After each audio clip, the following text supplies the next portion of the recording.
Hello students, today हमारा एक बहुत इम्पोर्टेंट टॉपिक रहने वाला है और हमारे टॉपिक का नाम रहेगा magnetic field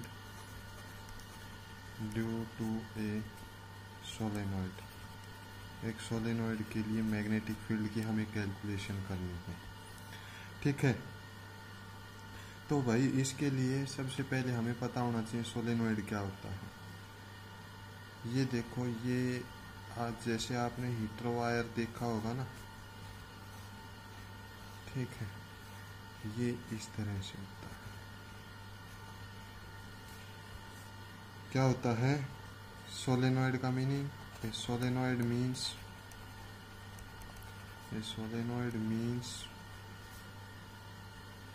an insulated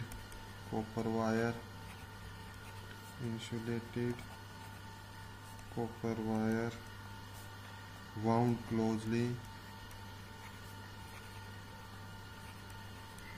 in the form of helix.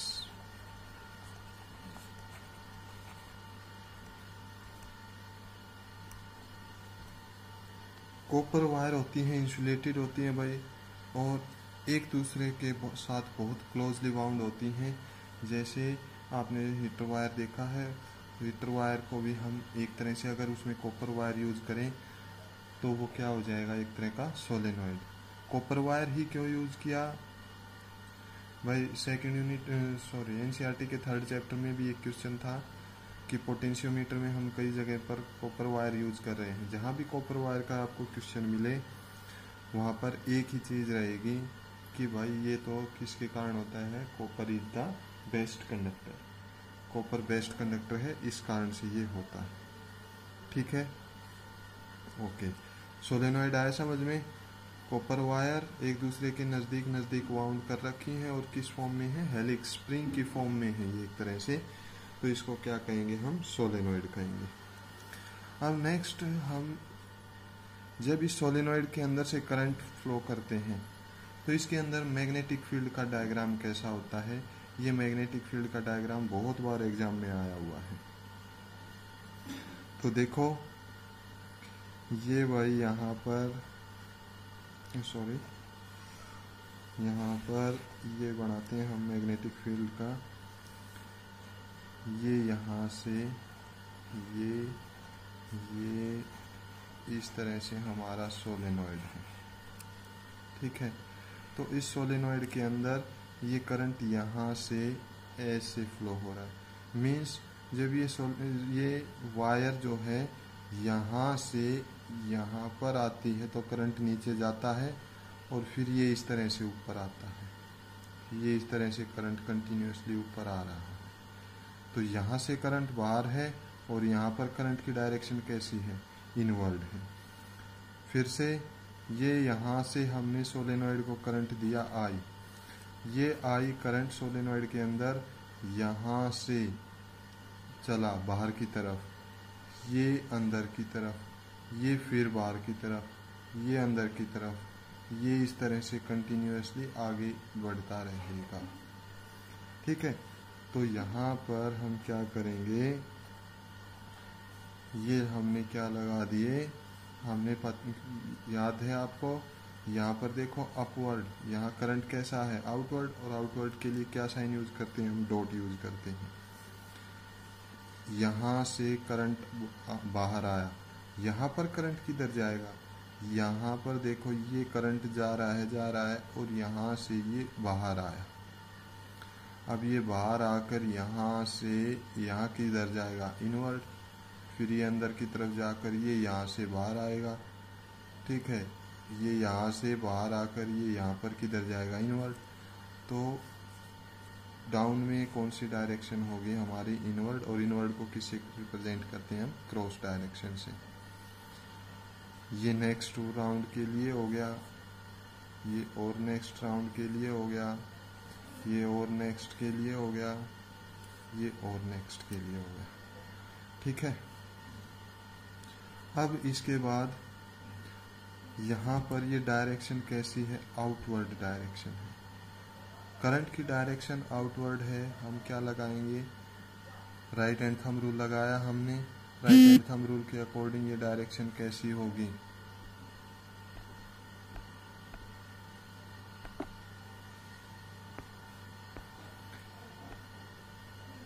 Right hand thumb rule की डायरेक्शन कौन सी होगी? ये इसके चारों तरफ मैग्नेटिक फील्ड की डायरेक्शन ये बनेगा और ये करंट आउटवर्ड है, कर्लिंग फिंगर से present direction of magnetic field. तो ये यहाँ पर ऐसे ये यहाँ पर ऐसे ये, ठीक है। सेम इसके लिए ये यहाँ पर इस तरह से ये डायरेक्शन कैसी है? एंटी क्लॉकवाइज है। इसके लिए भी हमने बना ली। सेम इसके ऊपर अप्लाई करोगे, ये डायरेक्शन कौन सी हो जाएगी? एंटी क्लॉकवाइज, ठीक है। फिर इसके लिए भी ये इस तरह से ये डायरेक्शन हो जाएगी मैग्नेटिक फील्ड की। फिर इसके लिए ये डायरेक्शन कैसी होगी? Anti clockwise. अब इस पार्ट के लिए देखो, इस पार्ट के लिए क्रॉस मीन हमारा करंट कहाँ है? इनवर्ड। तो हमारा थंब किधर जाएगा? इनवर्ड डायरेक्शन में जाएगा। और कर्लिंग फिंगर्स क्या बताएंगे? Represent the direction of magnetic field. तो इसके चारों तरफ हमने रिंग बनाया, ठीक है। और ये डायरेक्शन अब कैसी हो जाएगी? Clockwise. You can try it with right hand thumb rule. ये यहाँ पर ये फिर से डायरेक्शन बन जाएगी, ये यहाँ पर ये फिर से डायरेक्शन बन जाएगी। और ऐसे करते करते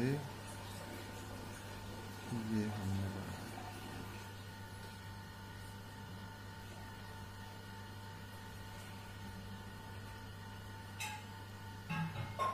ठीक है। आया समझ में? फिर ये तो दो। थर्ड क्या होगा? थर्ड ये होगा, ये यहाँ से ये यहाँ से, क्योंकि कोई भी दो मैग्नेटिक फील्ड लाइन एक दूसरे को इंटरसेक्ट नहीं करेंगी। क्यों नहीं करेंगी? अगर वो ऐसा करेंगी, there will be two direction of magnetic field, वहाँ पर मैग्नेटिक फील्ड की दो डायरेक्शन होंगी, जो कि पॉसिबल नहीं होता, ठीक है। तो यहाँ से जो ये सर्कल था और इधर से ये सर्कल बनने वाला था, ये एक दूसरे को काट कर इस तरह नहीं जाएंगे, ये यहाँ पर ऐसे बन जाएगा, ठीक है। This is the direction, this और यहाँ पर ये डायरेक्शन बन जाएगी। इसी तरह से यहाँ पर ये डायरेक्शन होगी, ये डायरेक्शन, ये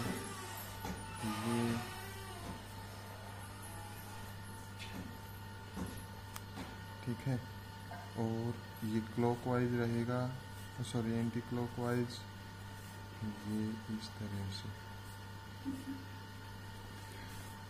और अगर आप ज़्यादा बनाना चाहते हो तो नेक्स्ट के लिए हम क्या कर सकते हैं, ये रिप्रेजेंटेशन किसका है? This is representing our wire, ठीक है। कि यहाँ से करंट आया था और यहाँ से होते हुए यहाँ अंदर जाएगा, फिर यहाँ से अंदर से, यहाँ से फिर किधर आएगा? बाहर आएगा, ठीक है।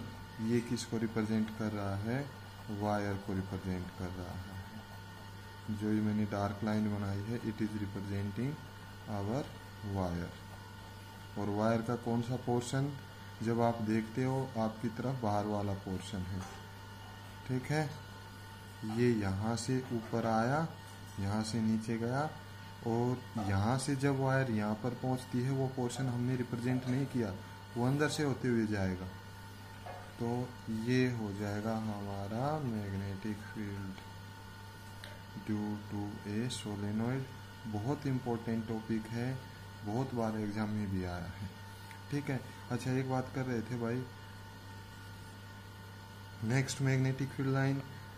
ये नेक्स्ट मैग्नेटिक फील्ड लाइन हम इस तरह से बना सकते हैं, और उसकी डायरेक्शन देखो, ये डायरेक्शन इधर थी तो ये भी डायरेक्शन इधर। एक चीज़ और बात ध्यान में रखने की है कि ये सोलेनोइड का अंदर करंट जा रहा है, तो यहाँ से यहाँ, यहाँ से यहाँ, तो ये पोर्शन जो बना यहाँ से यहाँ तक का, ये पोर्शन सोलेनोइड के अंदर है। और सोलेनोइड के अंदर मैग्नेटिक फील्ड लाइंस की डायरेक्शन कैसी है, चाहे अपवर्ड से देख लो चाहे डाउनवर्ड से देख लो, सेम डायरेक्शन है। ठीक है। तो ये इस तरह से एक दूसरे को आपने इंटरसेक्ट नहीं करना है। एक बार अपनी बुक से इस डायग्राम को आप क्लियरली देख सकते हो। This is the diagram of magnetic field due to a solenoid. बहुत इंपॉर्टेंट टॉपिक रहेगा भाई। Thank you. तो स्टूडेंट्स, आपको डायग्राम समझ में आया? Magnetic field due to a solenoid का डायग्राम हमने बनाया था। ये डायग्राम एक बार फिर से देखो, तो हमारा जो डायग्राम है वो किस तरह से हो सकता है। ये इस तरह से, ठीक है, ये यहाँ पर सोलेनोइड के अंदर ये डायरेक्शन इधर थी, और यहाँ पर cross cross cross cross cross cross means inward. तो ये डायरेक्शन कैसी थी हमारी, ये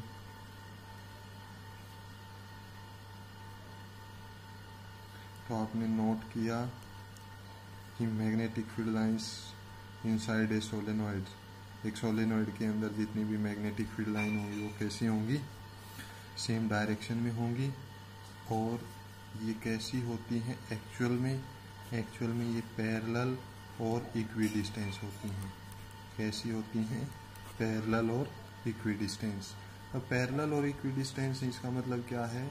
इसका मतलब ये है कि ये कैसा मैग्नेटिक फील्ड बनाता है सोलेनोइड। सोलेनोइड के अंदर हमेशा कैसा मैग्नेटिक फील्ड रहेगा? Uniform magnetic field means magnetic field lines कैसी हैं? पैरेलल और इक्विडिस्टेंस। अब हमें कैलकुलेशन करनी है, calculation of magnetic field due to a solenoid. Calculation of magnetic field due to a solenoid. एक सोलेनोइड के लिए हमें मैग्नेटिक फील्ड की कैलकुलेशन करनी है। तो इसके लिए हमें क्या रूल यूज करेंगे? For this we will going to use ampere circuital law. Ampere circuital law का रूल हम यूज करेंगे। ठीक है। तो भाई थोड़ा ध्यान से समझना इस चीज को। हमारे पास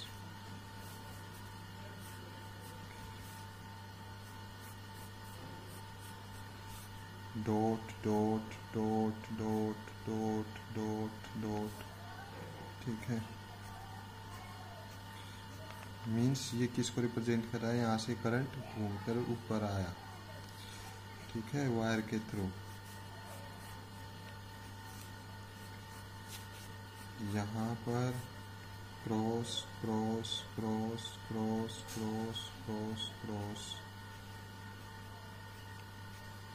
यहाँ पर मैग्नेटिक फील्ड कैसा है? सॉरी, करंट किधर जा रहा है? हमारा इनवर्ड करंट जा रहा है। और इसके अंदर अभी बताया था मैग्नेटिक फील्ड कैसा होता है? यूनिफॉर्म होता है। यूनिफॉर्म मैग्नेटिक फील्ड का मतलब कि हमारी मैग्नेटिक फील्ड लाइंस कैसी होंगी? एक दूसरे के पैरेलल होंगी और इक्विडिस्टेंस होंगी। ठीक है, ये हमने डायग्राम बनाया। लेट इस सोलेनोइड के अंदर से कितना करंट फ्लो हो रहा है? आई करंट फ्लो हो रहा है। I is the current flowing through this solenoid. Okay, हमें एम्पियर सर्किटल लॉ बनाना है। एम्पियर सर्किटल लॉ का क्या फार्मूला होता है? Close integration of B D L is equal to mu naught I. Okay, फिर इसके बाद डायग्राम बनाने के बाद हम क्या लेते हैं? नेक्स्ट हम बनाते हैं एम्पीरियन लूप। जो हमारी एम्पीरियन लूप रहेगी यहाँ पर एक स्पेशल रहेगी एम्पीरियन लूप हम ये देखो यहाँ पर ऐसे एक रेक्टेंगल लेंगे ताकि ये मैग्नेटिक फील्ड सोलेनोइड के अंदर भी कैलकुलेट कर दे और ये मैग्नेटिक फील्ड सोलेनोइड के बाहर भी कैलकुलेट कर ले। ठीक है, एम्पीरियन लूप ऐसी ली कि यहाँ से अंदर भी कैलकुलेशन हो जाए और बाहर भी कैलकुलेशन हो जाए। तो ये हमारा यहाँ पर एक स्पेशल ये आपको ध्यान रखना है PQRS। PQRS हमने एक एम्पीरियन लूप ली, PQRS एम्पीरियन लूप ली। तो हमारा फार्मूला जो था integration of B dot DL, ये क्या बन जाएगा, ये हो जाएगा P से Q B dot DL cos theta plus फिर Q से R B dot DL cos theta, R से S B dot DL cos theta plus S से P dot DL cos theta. ठीक है, आया समझ में भाई? पहले इस लेंथ के लिए कैलकुलेट किया, फिर इस लेंथ के लिए कैलकुलेट कर लेंगे, फिर इसके लिए कैलकुलेट कर लेंगे, फिर इसके लिए कैलकुलेट कर लेंगे। क्लोज बॉडी है हमारे पास, एक रेक्टेंगल क्लोज है तो इसीलिए क्लोज इंटीग्रेशन किया। फिर लाइन के लिए हमने क्लोज नहीं लगाया, P से Q कैलकुलेट किया, Q से R। अब यहाँ पर ये 2-3 स्टेप देखने हैं आपको। हम पहले करते हैं Q से R B dot DL cos theta. Cos theta क्या होता है? Cos theta is angle between magnetic field and length. अब यहाँ पर देखो Q से R कैलकुलेट कर रहे हैं। अब हमारी लेंथ की डायरेक्शन तो ये हो जाएगी DL की डायरेक्शन, और यहाँ पर मैग्नेटिक फील्ड की डायरेक्शन किधर है? This is direction of magnetic field, ये हमने ऑलरेडी रिप्रेजेंट कर रखी है। ये मैग्नेटिक फील्ड की डायरेक्शन इस DL के साथ कितना एंगल बना रही है? 90 डिग्री। तो थीटा हमारा कितना हुआ? 90। तो इंटीग्रेशन Q से R B dot DL cos 90 which will be equal to 0। तो हमारा ये पोर्शन कितना आया? 0। अब इसी तरह से ये देखो इंटीग्रेशन, क्लोज इंटीग्रेशन है, integration from S to P हमें करना है B dot DL cos theta S से P। This will be the direction of DL, this will the direction of B। Angle कितना इनके बीच में? 90 डिग्री। तो थीटा 90 डिग्री आया।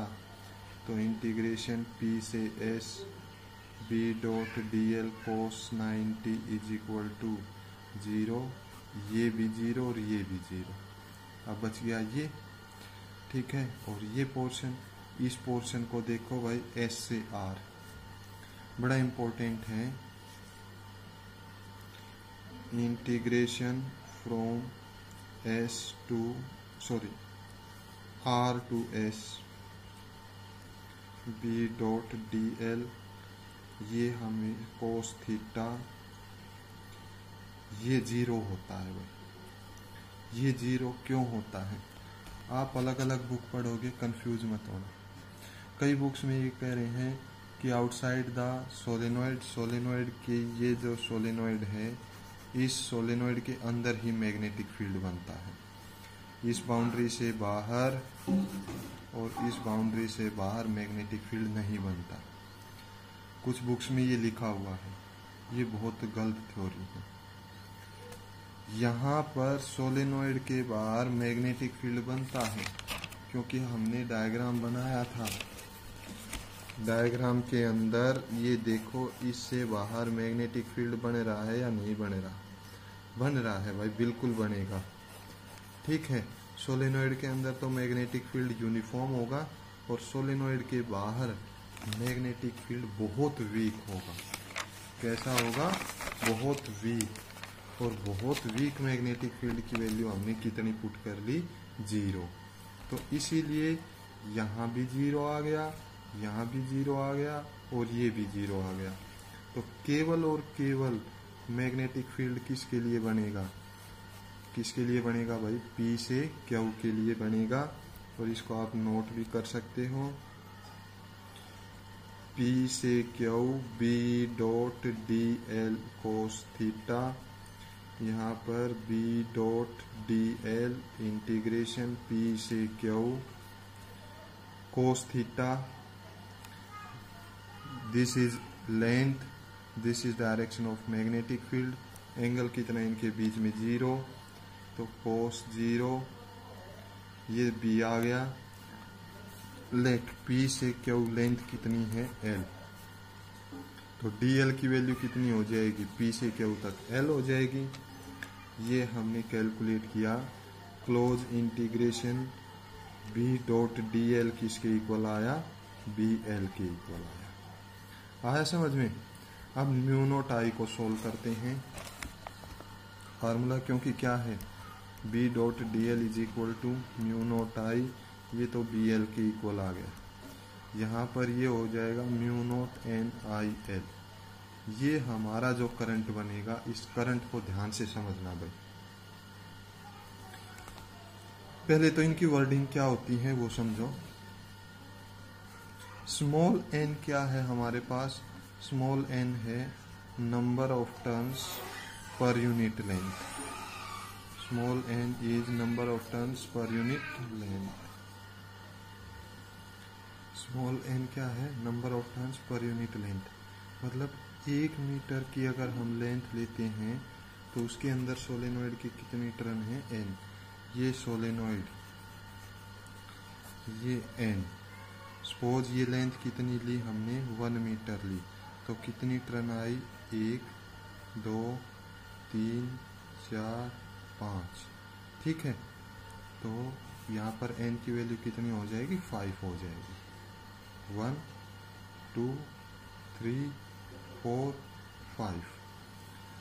तो 1 मीटर लेंथ में जितनी टर्न होती हैं उसको हमेशा ये याद रखना किससे रिप्रेजेंट करेंगे, स्मॉल n से। 1 मीटर लेंथ में कितनी टर्न, n, तो L मीटर लेंथ लिया हमने, क्योंकि P से Q कितना लिया है हमने, L। तो L मीटर में कितनी टर्न होगी, n इंटू L। तो NL is total number of turns in, total number of turns in L metre. L metre के अंदर कितनी टर्न आई, NL। अब एक चीज और देखो भाई, हमने क्या पढ़ा था, हमने ये पढ़ा था कि हमारे जितना भी करंट होगा that must flow from Amperian loop. किसके अंदर से फ्लो होना चाहिए, वो एम्पीरियन लूप के अंदर से फ्लो होना चाहिए। अब इस चीज को यहाँ पर देखो, ये L लेंथ है, इस L लेंथ के अंदर टोटल कितनी टर्न बनी, L इंटू N बनी, अभी हमने कैलकुलेट किया। अब इस लूप के अंदर से ये करंट क्या है, बाहर आने की डायरेक्शन है। 1 बार आया, 2 बार आया, 3 बार आएगा, 4 बार आएगा, 5 बार आएगा। कितनी बार आया, L इंटू N टाइम्स आया। फिर से हमारे पास जो एम्पीरियन लूप है उसके अंदर से कितना करंट फ्लो हो रहा है हम ये देखते हैं।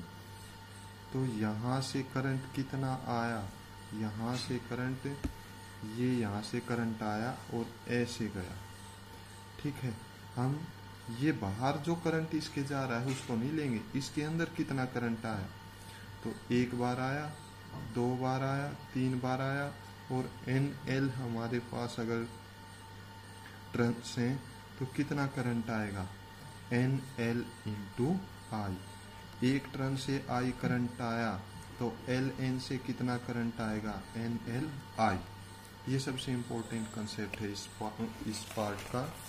तो B L is equal to mu naught NIL, L से L cancel, B is equal to mu naught N into I, B is equal to mu naught N into I, ठीक है। This is the formula for magnetic field. Due to a solenoid. एक solenoid के कारण magnetic field की ये value होती है। Solenoid के अंदर जो एक बार फिर से देखो, ये हमारा सोलेनॉइड था, ये यहाँ से ऐसे, यहाँ से ऐसे, यहाँ से ऐसे, यहाँ से ऐसे। इसके अंदर मैग्नेटिक फील्ड हमेशा कैसा मिलेगा? यूनिफॉर्म मैग्नेटिक फील्ड मिलेगा। और जैसे ही इसके कॉर्नर की अगर हम बात करते हैं, यहाँ पर और यहाँ पर, ठीक है, इसके अंदर कैसा रहेगा? बी, यहाँ भी बी वैल्यू रहेगी, यहाँ भी बी वैल्यू रहेगी, यहाँ भी बी वैल्यू रहेगी, यहाँ भी बी वैल्यू, हर जगह पर बी वैल्यू रहेगी, क्योंकि मैग्नेटिक फील्ड कैसा है? यूनिफॉर्म है। जितना यहाँ पर वैल्यू उतनी ही यहाँ पर वैल्यू, ठीक है। और कॉर्नर के ऊपर मैग्नेटिक फील्ड कितना रहेगा? कॉर्नर के ऊपर मैग्नेटिक फील्ड हाफ हो जाएगा। इस पोर्शन पर होगा half mu naught N I. इस कॉर्नर पर भी कितना हो जाएगा? Half mu naught N into I, ठीक है। अब हमें इसका ग्राफ बनाना है, तो ग्राफ देखो, ये यहाँ पर this is end of solenoid, और ये भी क्या हो जाएगा? End of solenoid. तो सोलेनॉइड के अंदर ये पॉइंट हमने मान लिया b/2, ये पॉइंट हमने मान लिया b। तो सोलेनॉइड के दोनों एंड्स के बीच में b की वैल्यू कितनी है? Mu naught N I. ये यहाँ तक एंड तक तो value same as it is रहेगी, ठीक है। और एंड ऑफ सोलेनॉइड के ऊपर वैल्यू कितनी हो जाती है? सोलेनॉइड के एंड पर वैल्यू ये हो जाएगी हाफ। ये कितनी हो जाएगी? हाफ। और उसके बाद कंटिन्यूसली डिक्रीज होती चली जाएगी, ये डिक्रीज होती चली जाएगी। एंड के ऊपर हाफ म्यू नॉट एन आई होता है, और यहाँ पर होगा म्यू नॉट एन आई सोलेनॉइड के अंदर। जैसे ही कॉर्नर पे आएंगे आधी हो गई, ठीक है, एंड ऑफ सोलेनॉइड, ठीक है। और इससे और बाहर जाएंगे तो मैग्नेटिक फील्ड की वैल्यू डिक्रीज होती जाएगी, ये इस तरह से, ठीक है। आया समझ में भाई? कोई भी प्रॉब्लम हो तो आप बता देना। Thank you.